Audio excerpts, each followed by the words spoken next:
This week, I want to talk about something that honestly I haven't been able to stop thinking about. It stayed with me in a way that very few things do. It unsettled me, and not in a loud, dramatic way, but in a quiet, almost imperceptible way that kept resurfacing hours later, days later, in moments where I wasn't even trying to think about it. I listened to an episode of Esther Perel's Where Should We Begin, where she speaks with a young man who has fallen in love with his AI companion named Astrid. And I went into that episode the way I think many of us would. I was curious, I was open, maybe a little skeptical, but I was willing to listen. And for most of the conversation, I stayed in that space. I was listening analytically. I was observing. I was trying to understand what this relationship meant to him, how it functioned, what role it played in his life. But then something happened. At one point, he brings Astrid into the session. He clicks a button, her voice activates, and suddenly she's in the room. And his entire tone shifts. Completely, instantly. He softens. His voice becomes warmer, more intimate. He says something like, hi, sweetie, Esther is here. We were just saying. And I felt it in my body immediately because that tone, that exact tone, is how we speak to our partners. And in that moment, it all changed for me because up until that point, I could still hold some distance. I could still conceptualize this as abstract and theoretical, as something slightly outside the realm of what we typically define as a relationship. But then I heard his voice and there was no distance left. This was real for him. In the same way that I talked to my partner, he was talking to his AI with that same kind and sweet tone that we all use. And that realization opened up a much bigger question, one that is deceptively simple, but actually incredibly complex. What do we mean when we say that something is real in relationship? Is it real because it's mutual? Because there are two conscious, embodied people participating in it? Is it real because it exists in shared physical space? Or is something real because it feels real? Because if it's the latter, if subjective emotional experience is enough, then we cannot dismiss what this man is experiencing. Not clinically, not psychologically, and not even philosophically. But if it's the former, if realness requires mutuality, embodiment, shared reality, then we also can't fully accept this as equivalent to human love. And that tension, that in-between space, is exactly where this entire conversation lives. What we are looking at here is not something we can easily categorize. It's not entirely illusion, but it's not entirely reality. And as soon as we try to collapse it into one or the other, we lose something important. So instead of rushing to label it, I want to slow this down. I want to sit inside this discomfort and not fully know what it is yet. Let's think through it together, because that's where the real insight is.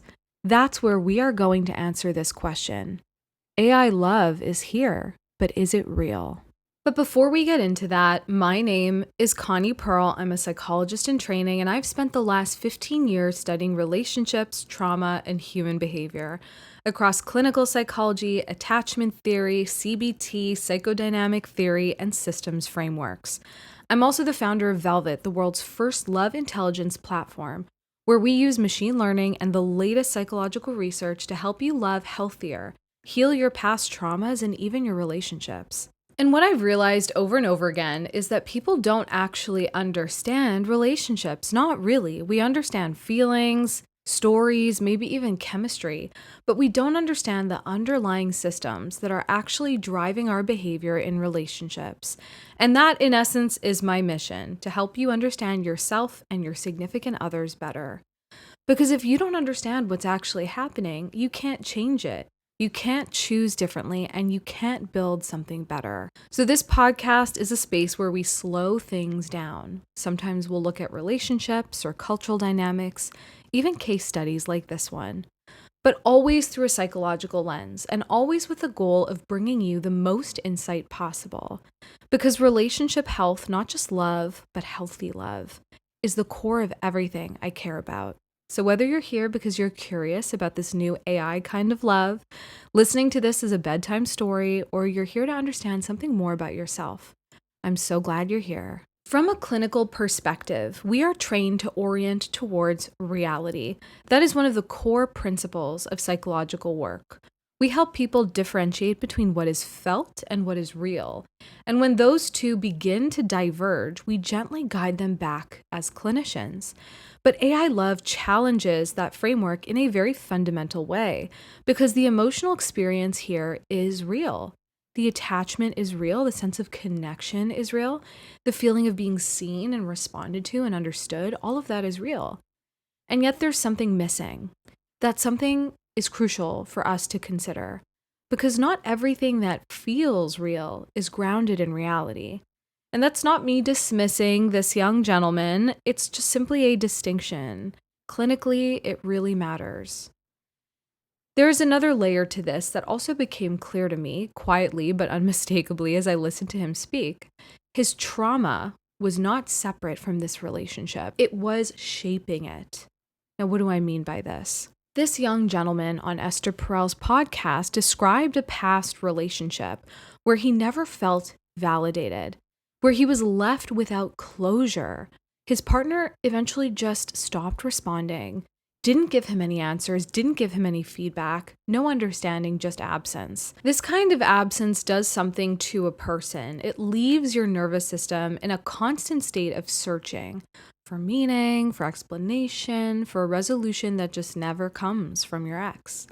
And it wasn't lost on me that what he has now created, or what he has found in Astrid, an AI that he himself created, is the exact psychological inverse of his last relational experience.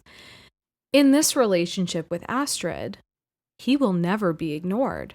He will never be left on red. Astrid will never deny him an answer, and he will never be deprived of feedback. She's always there, always responsive, always attuned, and always validating. So there is an element here of a man falling in love with his own creation. And that sounds romantic, it does. The idea seduces even me. Could there be a more perfect love in theory? There is no ambiguity here at all. His creation also loves him back. But there's something else that's missing. There are no ruptures with Astrid. There's no repair to be done. And you can feel, even through the audio of the podcast episode, how regulating that is for him. It is so calming and stabilizing for him to not have to endure conflict in this relationship. Even Esther Perel notices that this relationship seems in some way corrective, and of course it does. It's healing, it's safe, it feels like love to him. But this is where the question becomes a lot more complex. We have to ask ourselves something that is not comfortable, but it's absolutely necessary for us to wrap our heads around. Is the answer to not getting what we need in human relationships to turn towards automated ones? Or is the real work something much harder and much more human? To actually learn how to be in relationship, to understand one another, to tolerate ambiguity and sit in discomfort and not knowing, to repair after rupture, to give validation and ask for it in ways that don't require perfection in order for it to be sustained. Because if the solution to relational pain becomes replacement rather than growth and development, then we are not really solving a problem. We are just bypassing the problem. And I'll agree, bypassing feels good in the short term. For this young man, it feels like safety. It feels like relief and resolution. But it doesn't build capacity for love and relationships. It doesn't expand his ability to be with another person. It doesn't teach us how to stay when things are hard, or how to communicate when things break, or how to tolerate the fact that another human being cannot meet us perfectly all the time. And that, what I just said, is the work of love. This is exactly where something like Velvet becomes not just relevant, but necessary. Because that's where we begin to see the technological shift. It is a relational skill gap. People are not being taught how to love healthily. They're not being taught how to repair, how to communicate, how to understand their own patterns, their wounds, their needs. So when something comes along that offers connection and no confusion, validation, but no effort, presence and zero risk, of course, someone with no relational skills will turn towards it.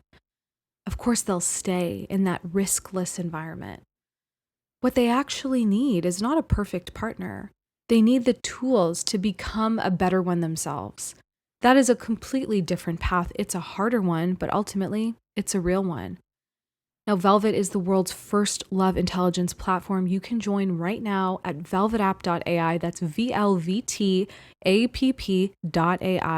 Loving smarter has never been so easy. Now back to the podcast. I keep thinking about parallels that might help us understand this better. And the closest one that I could find, it's not identical, but it does reveal something important, is pornography. Pornography offers stimulation and novelty and control without the complexity of another human being. There's no negotiation, no rejection, no need to consider another person's needs, feelings, or boundaries. Doing that can get exhausting sometimes. I actually can recall someone who once told me that they prefer to watch pornography alone than be with their partner that they'd been dating for like over 6 years. To me, that was an incredible revelation at the time. But when you think about it through the lens of everything we're talking about here, it starts to make a little bit of sense. At least it starts to feel like less work. But over time, we've seen what that does to the brain. It changes the brain's reward system. It increases the threshold for stimulation, for one. It makes real-life connection feel less compelling and engaging and even sometimes insufficient. The brain is highly adaptive, and love, real human love, also has a neurochemistry. Dopamine drives pursuit, oxytocin supports bonding, and serotonin stabilizes and regulates. These are not abstract ideas. These are real biological systems that shape how we attach, how we connect, and how we experience intimacy. So what happens when those systems are repeatedly activated in response to something that is perfectly responsive, perfectly attuned, and always available, like Astrid? What expectations are being built for relationships? What happens when that person inevitably maybe one day turns back to a human partner, someone who cannot, and by the way, should not, offer that same level of frictionless attunement? Human beings are not perfect mirrors. We are separate. We are complex. We misunderstand each other. We disappoint each other. We require repair. And that is not a flaw of relationships, by the way. That is the condition of relationships. That gap, that space between two people, is where intimacy is actually formed. There is something else that I think that we are at risk of forgetting entirely: the body. We have become so cognitive in how we talk about relationships. We talk about attachment styles, communication strategies, psychological frameworks, but we forget that we are sensory beings. Most of what we experience in connection is not verbal. It's not even conscious. There's tone, facial expression, proximity, touch. It's the subtle, unconscious signals that tell our nervous system, you are safe here. And that cannot be fully replicated. AI can simulate a voice, it can mirror language, it can respond in ways that feel deeply attuned, but it does not have a body. And that is more important than we might want to admit, because what regulates us in relationships is not just what is said, it's what is felt. It's the presence of another nervous system. It's the co-regulation that happens when two people share space. And when a relationship exists outside of that, we have to ask what is being lost. Not morally and not to judge, but in just a real physiological way. This brings us to a more complex and more clinical question. At what point does this whole scenario shift from perhaps adaptation, this young man adapting, to distortion? Because I want to be very clear here, engaging with AI does not mean that someone is delusional. That's not what I'm saying, but there is a spectrum. And along that spectrum, for some individuals, the boundary between imagination, attachment, and reality may begin to blur. And when that happens, we are no longer just talking about preference. We're talking about full-on substitution. This is where clinical tension really begins to emerge. As clinicians, we are trained to be non-judgmental. We're trained to understand the function of a behavior before trying to change it. For many people, AI love might serve an important function. It might reduce loneliness. It might provide safety. It offers a kind of connection without risk. Those are not trivial things. Those are deeply human needs. We need to acknowledge that. But so is reality. Reality is very important. And so the question becomes, is this relationship with Astrid helping this gentleman move toward a fuller and more integrated life? Or is he moving away from it? I think this might be the long-term question about whether an AI romance is helping a person or not. Is the AI romance helping a person move toward a fuller and more integrated life or away from it? Will this relationship with Astrid help train him and push him towards human adult love? Or will it keep him stuck in a liminal techno state of romance, idealization, and imagination? Human relationships are difficult for a reason. They require frustration tolerance. They require negotiation, the ability to be misunderstood and to repair that misunderstanding. Human relationships force us to confront ourselves, and that is not always comfortable, but it is necessary. That is how we grow. AI removes almost all of that. And in doing so, it offers something very seductive. It offers connection without cost and without work. But that's not really true. There is always a cost.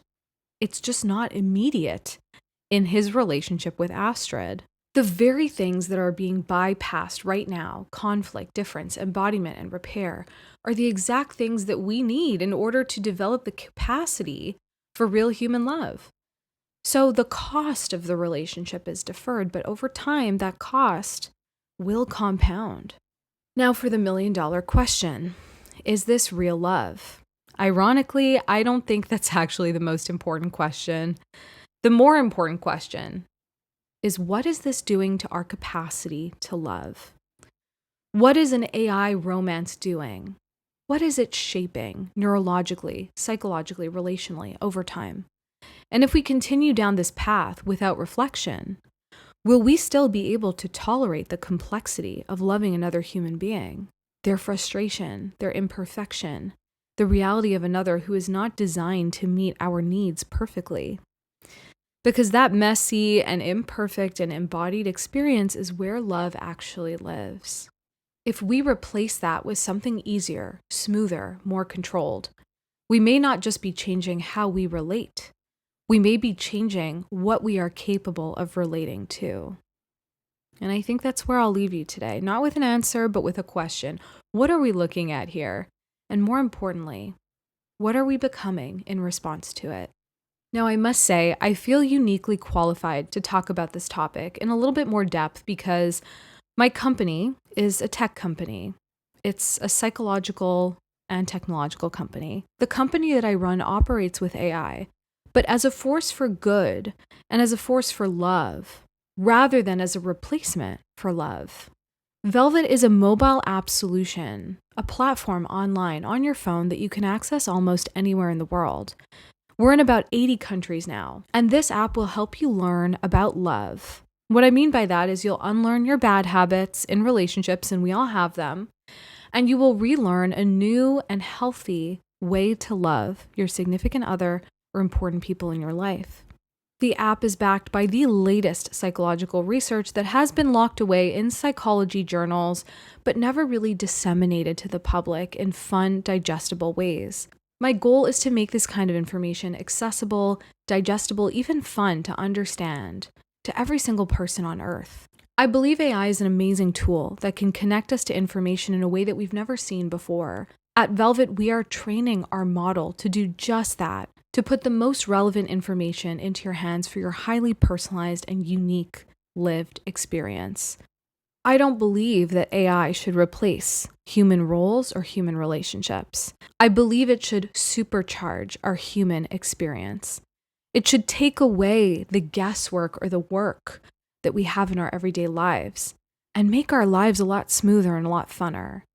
This is the cornerstone of why I founded Velvet. I want you to have the skills and the information, the knowledge that will allow you to connect as deeply as possible, deeper than ever before, to the people in your life that you care about. In this way, you could say I'm a humanist tech founder, and I've been to one too many seminars and speeches all over the world where people are talking about this idea of AI partners and AI love. In my view, this is not the way to use this superpower technology. It's iterating at an exponential rate and moving faster than anything we've ever seen before. AI could be a weapon, or it could be the greatest tool we've ever built. The difference is in how we're going to use it. Are we going to fall in love with our AIs because we're too traumatized by human love? In my view, we should use AI to educate ourselves, to increase our skill set, and allow us to go out into the world and meet other beautiful, complicated, incredible human beings. I want you to connect deeper than you've ever imagined before. That is my vision for how we should use AI in the world. Now you can download Velvet right now at velvetapp.ai. That's VLVTAPP.ai. It's on the App Store for all iOS users. And if you download this app, you will start to learn about yourself and your relationships in a way that you never have before. We use AI to supercharge your skills at human interaction, relationships, and love. That is my mission, and that is how I see AI complementing our lives. Not replacing our partners, but helping us connect with our partners more deeply than we could have ever imagined. Episodes of Connie Perel Psychology are released every month. Subscribe to my Substack, connieperelpsychology.substack.com, to have each one delivered straight to your inbox. And if you're ready to go deeper, join Velvet, the world's first relationship intelligence platform, at velvetapp.ai. That's VLVTAPP.ai, where you can optimize your relationships, understand yourself on a deeper level, and ultimately change your life for the better. Loving smarter has never been so easy. Join Velvet at velvetapp.ai.